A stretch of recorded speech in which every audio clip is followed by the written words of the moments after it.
Welcome to day 9 of a modern Decameron. And today we have a stellar lineup, just like on all the other days, of storytellers and stories.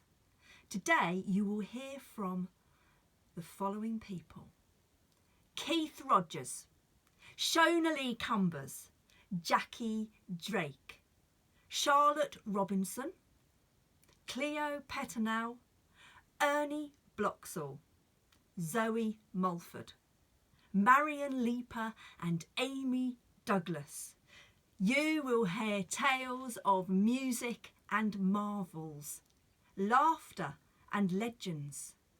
There will be woodlands and song, a feast of tales, delicious each and every one, for this, the 9th day of a modern Decameron.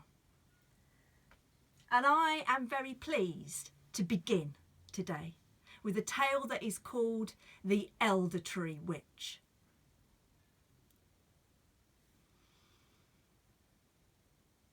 The old woman, grandmother, she sat by the morning fire and she looked into its flames. And she remembered when she had been young, a young girl that sat in exactly the same place, but at her grandmother's knee, and how she had listened to the tales and ways of old. And she marvelled, because she was now older than her grandmother had been when she had told her the stories. In fact, she had a son of her own, and he was grown up and had a wife and a daughter. And the old woman picked up the cup of tea that the daughter had brought her, and she drank deep from it and because all was well with the world.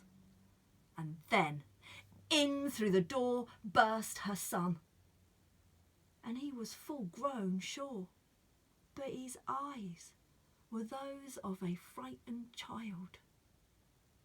Well, all three women turned to him, and they wanted to know what was wrong, and this is the tale that he told.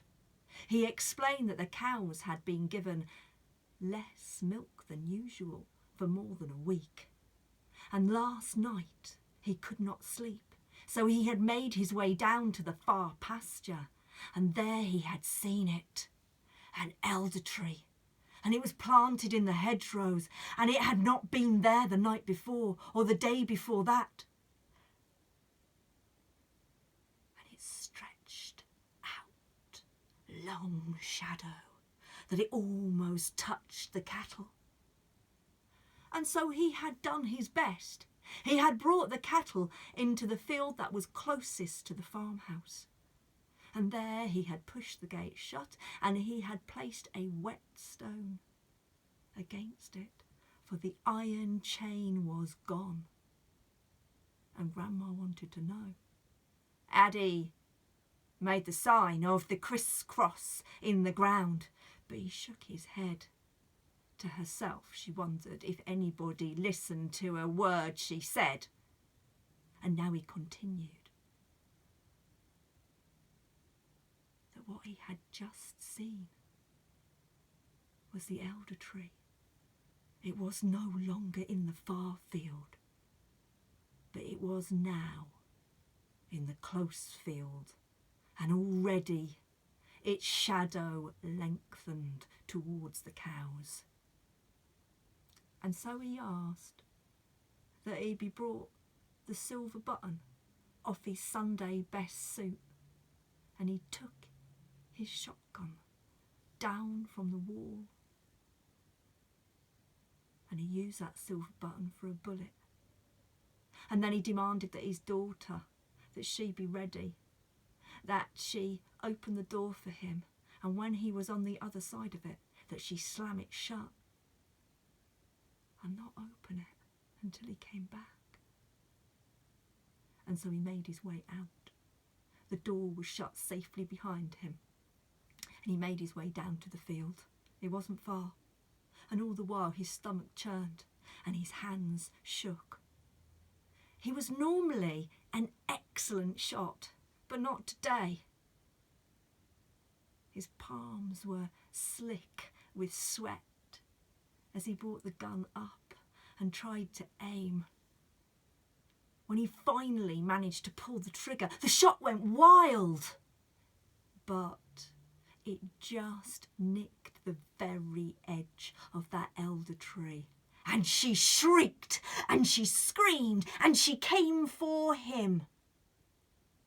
And he turned, gun dropped on the ground, and he ran as fast as his legs would carry him, and he was in through his own door, and his daughter shut the door slam behind him. She was so quick that the ends of his coat, the tails of it, were caught in the door, and he could not move. He bellowed like a young bullock. And his wife, she ran to the windows, and there was the elder tree witch, and there was a sound of nails that scraped down window panes. The wife moved swiftly, and she put every single shutter in place. But now, the witch, she was up on their roof, and they could hear the slates rattle and shake. And the chimney stack, it began to tremble. Grandma, by the fire, poked at it with a poker, and then she put another ash log on, and she waited until it was all hot and burning, and then she spat and watched as the spittle dried, and as the smoke went up the chimney. They, the three of them, would be safe now inside their little farmhouse. But what of the cows and the donkey in the stable and the little dog that made its bed there? Grandma took charge. She gave out her instructions. Daughter-in-law, you be ready with my rowan walking stick. Granddaughter, when I give you the signal, pull back the bolt, fling open the door, and son, my dear son, move yourself out of the way. And then she poked at the fire again, and she took a shovel and she thrust it into the very depths of the fire, and she picked up a great burning load of coals. And when she stood up, she seemed taller than she had seemed for many a year, and she made her way across the kitchen until she reached the door, and then she nodded her head. And granddaughter, she threw back the bolt and flung open the door.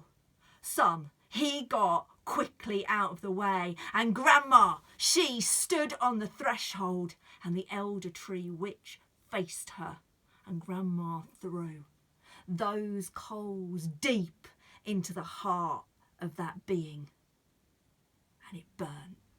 It burnt bright for a moment, and then all there was a curl and a plume of smoke.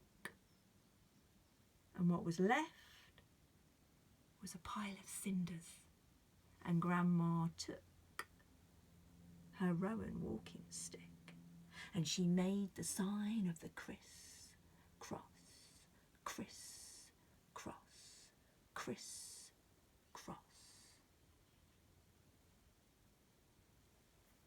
And then she returned to the fire, and she sat down by the side of it, and she looked at all of her family and said, well, I don't know about you, but I think it's time for another brew of tea. Thank you for listening.